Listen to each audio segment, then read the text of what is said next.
Hi everyone, it's Christy from Green Eye Tarot.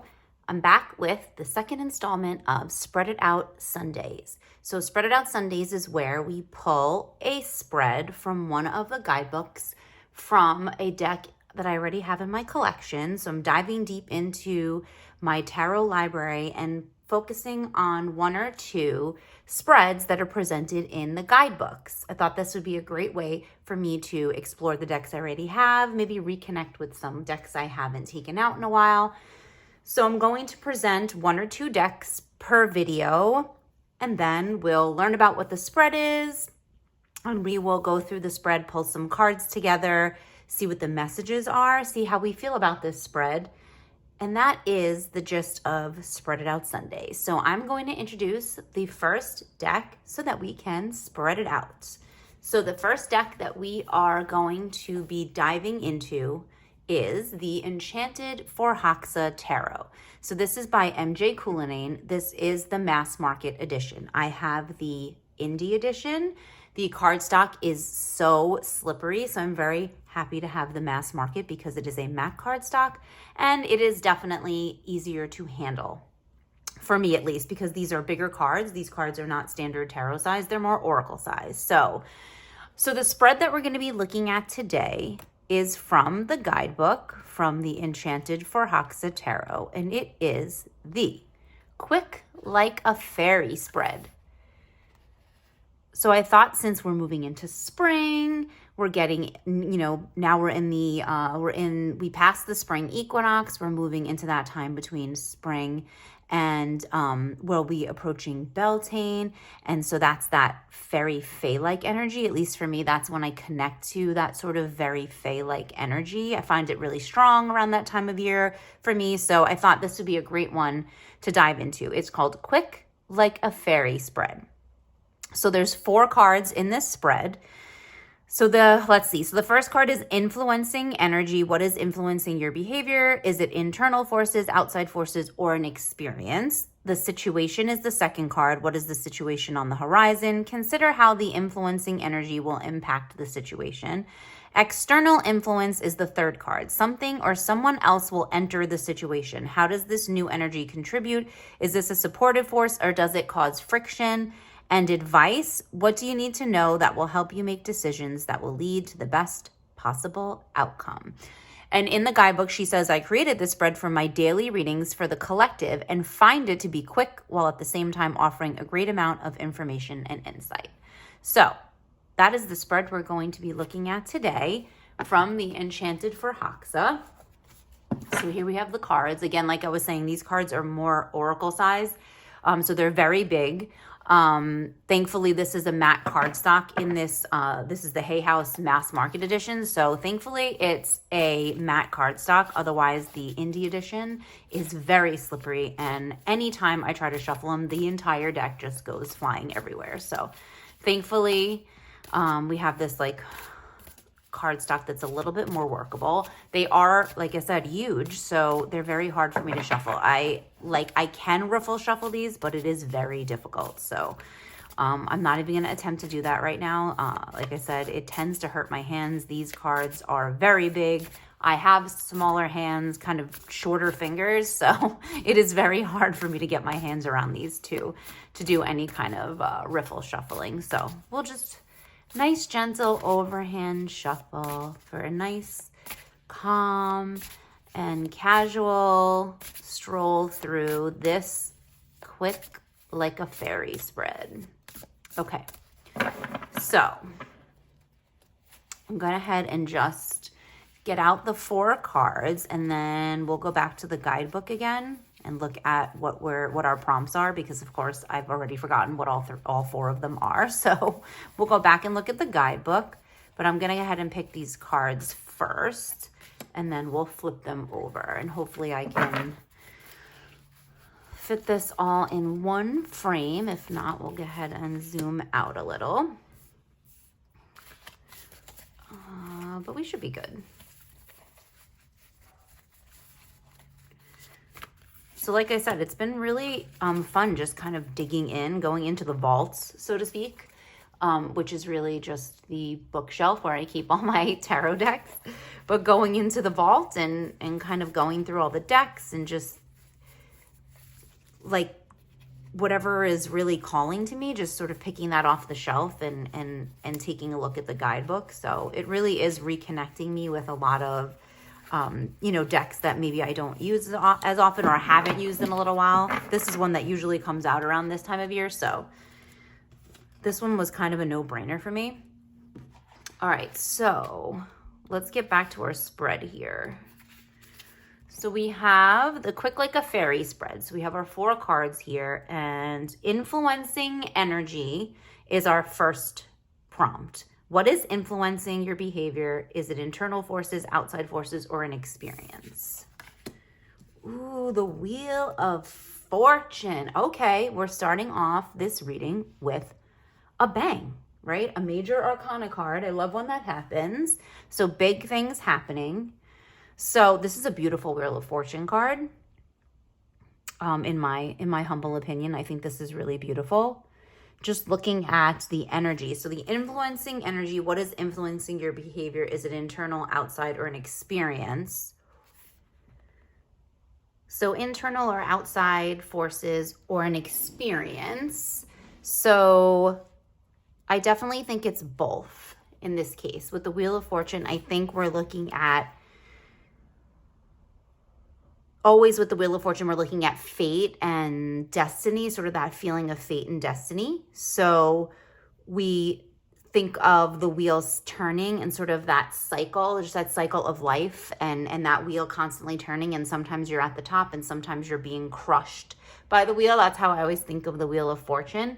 And just thinking about what's influencing our behavior is where we are, right, on that wheel at any given time. Like, where are we, on this wheel that's turning? What is happening? What is occurring in our life? So I feel like that's going to be the context of where we are in relation to the Wheel of Fortune is going to provide us that information about what's influencing, right, our behavior. And I also think too, with the Wheel of Fortune, it's how much you're focusing on, I guess, to the bad, or focusing on that turn of the wheel, that downturn, or in that downward cycle. And when you feel like you are under the wheel, or you can't get ahead of the wheel, or you're not riding that, riding those natural cycles, and understanding that, as if things get bad or things are not going as well as we thought, that they're always going to come back around and get better. It's just this cycle. It's a balance, that life just sort of provides for us. So I think too, sometimes we get stuck on where we are in the wheel and how much emphasis and attention we're giving to that, or how much negativity we're feeding into that. Almost like thinking of it as complaining, right? Just about like, oh, like this happened to me, or this always happens, or, you get stuck in those thought patterns. I know I do. And it's very easy to fall into the woe is me, like, oh, like poor me type of, mentality. And then I feel like sometimes when we get into that space, then more, because we're so focused on the negative, or we're focused on what's happening, it's like more negative things happen, or it's our perception. It's like almost like we're looking for negatives, or we're looking through that lens. And so we're not seeing the turning of the wheel. We're not sort of riding the wheel. We're trying to control the wheel now. So I think thinking about the Wheel of Fortune and what could be influencing our behavior, internal, outside, it's all of it. It's our experience of what's happening to us. I think so. That's where the experience comes in, and also how we're internally handling that, right? What do we have negative thought patterns? Are we, really focusing on the negative? Are we seeing any of the possibilities within what's happening? And also then what actually is happening that has to do, with outside of ourselves. So again, outside forces being sort of like that fate, right? That fate and destiny aspect, the things that are out of our hands that we can't control. That's something to think of too, is control. I'm a control freak. So when things that I can't control, that I can struggle against that. So that could be the internal. So influencing energy. Next, situation. So situation, what is the situation on the horizon? Consider how the influencing energy will impact the situation. So let's see. Ooh, the 5 of Fire. Okay, so 5 of Fire is 5 of Wands. So the 5 of Fire And here we see like sort of this fairy being like looking like she's taking on a whole bunch of snakes. She's got one snake under her foot, one snake head under her foot. So almost looks like she has control of the situation. Like she maybe has the upper hand control, but we see lots of conflict in this. This is like it's a very frenetic, right? That wand energy is very fiery, to me, it's like a very frenetic energy. So this card, the Five of Wands, always reminds me of like a very like just a chaotic like conflict where you have different things coming at you. So different distractions maybe. So if we're thinking of the things that might be going on here, the influencing energy, where we're maybe not very happy with where we are on this wheel at the moment, and we're trying to control the wheel instead of riding it onto the next upturn or like into the more positive way of looking. And now we have the situation, right? So what's the situation on the horizon? If we try to control it, if we're not acknowledging those internal forces that are causing us to rail, right? Maybe against what's happening here in the Wheel of Fortune, then we come into this conflict. It could be internal, like you're fighting off your own internal forces. So the situation on the horizon, and how this is going to influence this situation is that how are we going to handle the internal forces and the external forces and just the experience itself? Are we going to be combative? Are we taking into consideration all the outside influences? Like, do we need to consider all these outside influences coming at us? Is it too much? This trying to handle, or too many distractions coming in that don't really relate to what the situation is at hand? So it feels very frenetic, like very chaotic, like almost like I don't know where to go. I don't know where to start.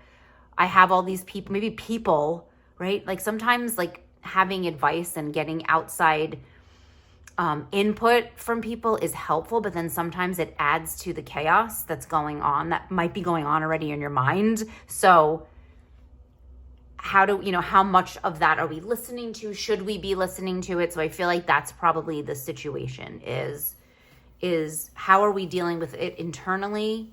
Are we battling, a lot of internal forces and then also being influenced by external forces and things like that? So I feel like that's where the Five of Fire is coming in to this situation. So then we have external influence. Something or someone else will enter the situation. That doesn't sound like that's going to be very helpful because I feel like we already have too many snakes here in the grass. How does this new energy contribute? Is this a supportive force or does it cause friction? Okay, so let's see if this is gonna make it worse. Like, the Knight of Air. Okay, so the Knight of Air. So now we're bringing intellect into it. So we're bringing some logic into this very frenetic energy. So we're bringing, I feel like this might be a positive. This might be a positive force. So like we said, the external influence. Something or someone else will enter the situation. How does this new energy contribute? Supportive, or is it going to cause friction? So I feel like if we think about the Knight of Air and we think of it as a person, like someone very perceptive, I feel like perception. I feel like that, it could mean someone that's very perceptive, or maybe it's yourself embodying that perception, like trying to cut through this really fiery, like frenetic energy and get some clarity with this air energy, right? The Swords energy. Like almost like, okay, so now we have a lot of voices, like we have a lot of things going on here. Maybe we need an authoritative and clear voice. I feel like that's something that the Knight of Air brings. So maybe just harnessing our own voice amongst the chatter, this very chattering like energy of the Five of Wands here, this Five of Fire. Maybe that's going to help us with, maybe this is going to be a supportive force. I feel like this external influence, we can always look in the guidebook too, because obviously this deck is very different than like your traditional Rider-Waite. So sometimes not having that Rider-Waite imagery, at least for me, I always have it in my mind's eye, if that makes sense. I'm always keeping sort of that, what I know, and then taking what this deck in particular, like on its own, has to offer. So whatever the deck's voice is, I try to take that in. Like last week we did the Witch Sister, which has a very different feel, very different energies, not following that Rider-Waite-Smith structure at all. But we can still take what we know about the cards and then sort of like get an amalgamation of like the things that we're looking at in this, the deck that we have and the artwork and things. So I think it can be helpful sometimes to use the guidebook.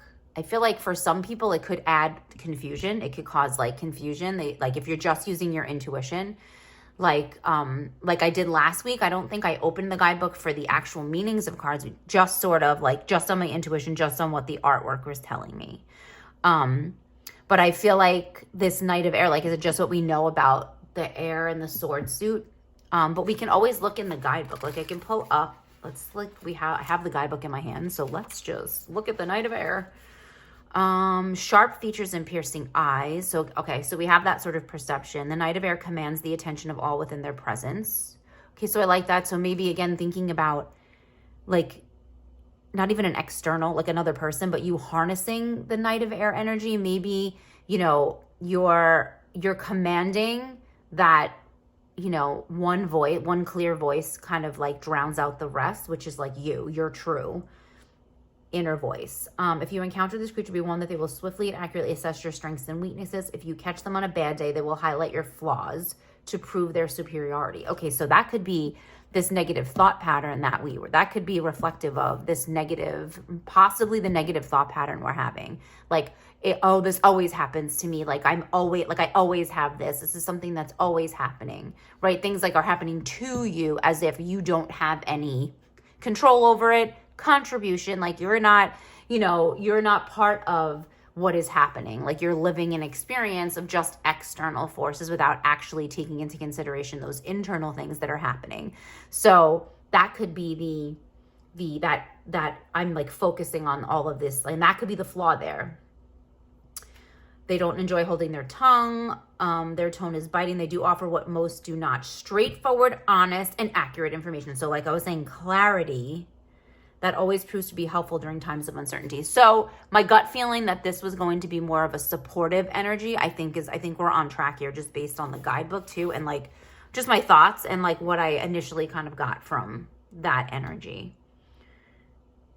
It creates a narrative within that we are indispensable, a narrative that we often use to justify our actions. Okay, so again, on the outside, or like you could be like, I don't think this is very helpful, because you're not hearing what you want to hear, but in the end, that voice that you're hearing is the clarity, is logical, is practical, is trying to really bring that focus on your internal, right? What can we control? I talk about a control a lot because I have control issues. So control comes up a lot for me whenever I'm doing readings, but that's my thoughts just in general. I feel like this is going to be positive. Okay, that's going to help us. The external influence I feel is supportive. So then our last card is advice. So what do you need to know that will help you make decisions that will lead to the best possible outcome? Oh man, we got the World. We started this reading with a major arcana and we're ending it. The last card is the World. Are you kidding me? Okay, so advice. What do we need to know that will help us make decisions that will lead to the best possible outcome? I feel like the World, we know it's the last card in the major arcana, right? This is the end of the hero's journey, the fool's journey. It's that fulfillment card. Like I love this card, how it has like all these lanterns. So it makes me think of illumination.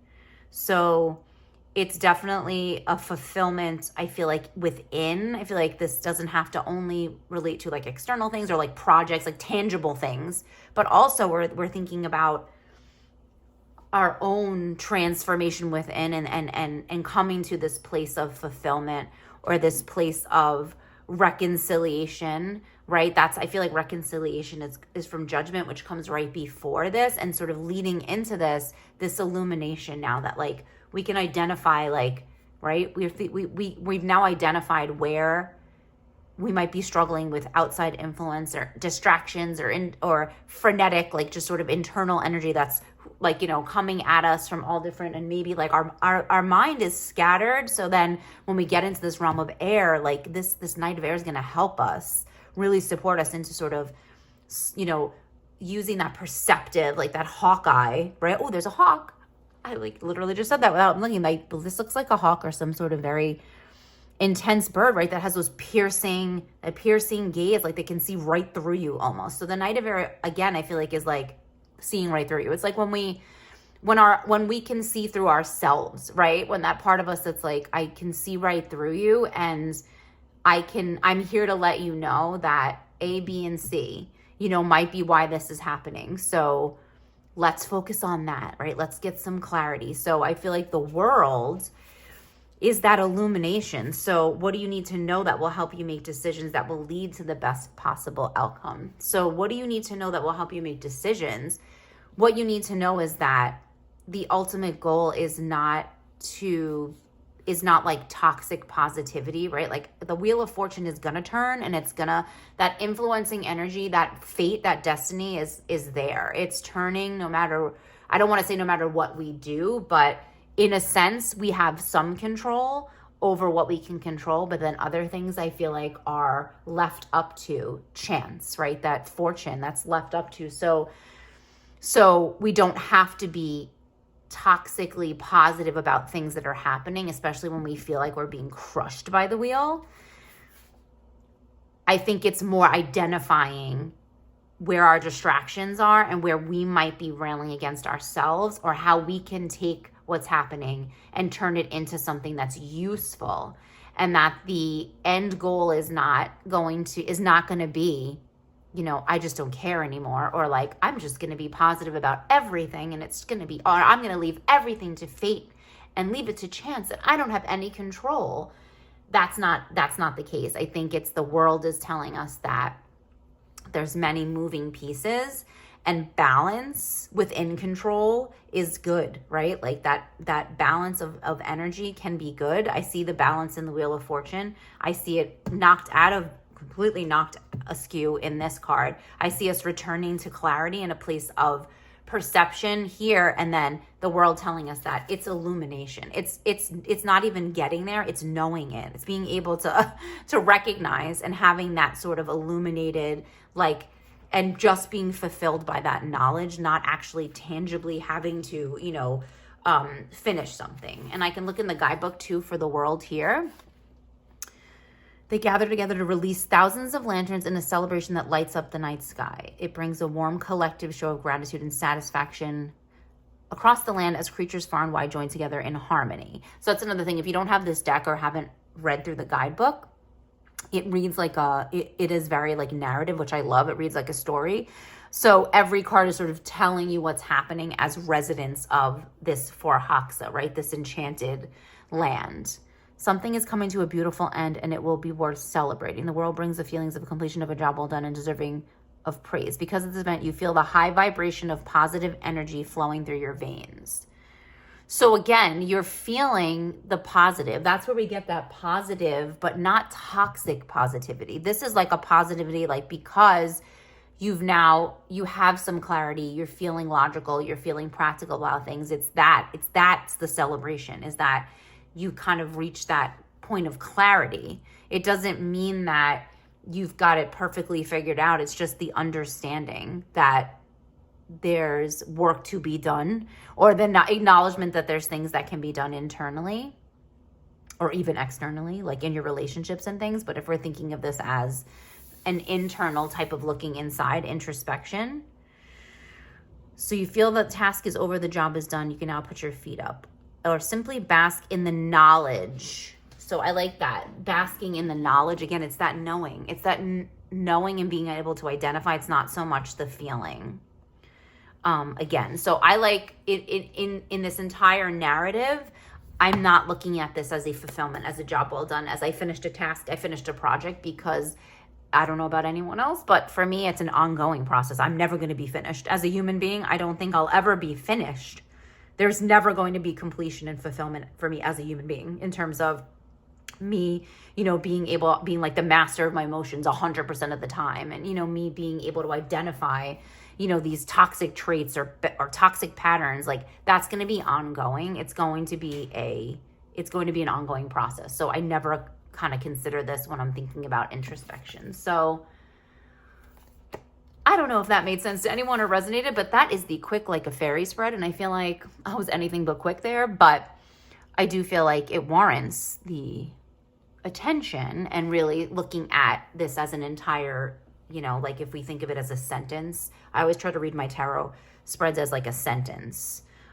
So that's why larger spreads tend to get me like, okay, so now we're into paragraphs. Like, and so sometimes I'm like, okay, I need to, step away and come back to it. I don't know if anyone does that where you like, if you have a larger spread, you walk away and you're like, all right, a couple of hours later, come back like after thinking about it. So, but I like this, like the way she talks about, she uses this for daily readings. I do like the subjects, of the cards. I do like the spread itself. And this is just a beautiful deck. Visually, in my opinion, this deck is just so beautiful visually, like so many vibrant colors. And I like the earthy energy and like the suits being renamed, right, to elements. So that is a spread featured in the Enchanted for Hoxa Tarot, this is the mass market edition by MJ Coulinane. So I thought that was a great spread. I know a lot of people have this deck. So I would love to hear in the comments your thoughts on this deck. What if you use it, when you use it, like what time of year. Like I said, usually around now is when I pull this out. I feel like it tends to come around this time, and then I use it like all through summer and like early autumn. So yeah, that's usually when this comes out. So I would love to hear your thoughts if you've ever done this spread, what you think of it, if you think it's one that, you might put into a rotation or use, as she does, as the creator said that she uses on a daily basis. But yeah, I do like this. I like it quite a bit. And I thought it was a really meaningful reading. And there were lots of connections. The cards definitely spoke to me and spoke to each other. I think there's lots of context there and lots of, synergy between all four cards. So let me know your thoughts. I would love to hear what you think in the comments. And if you have not done so already, please consider subscribing, because this is a series I will be continuing. We'll do this every Sunday.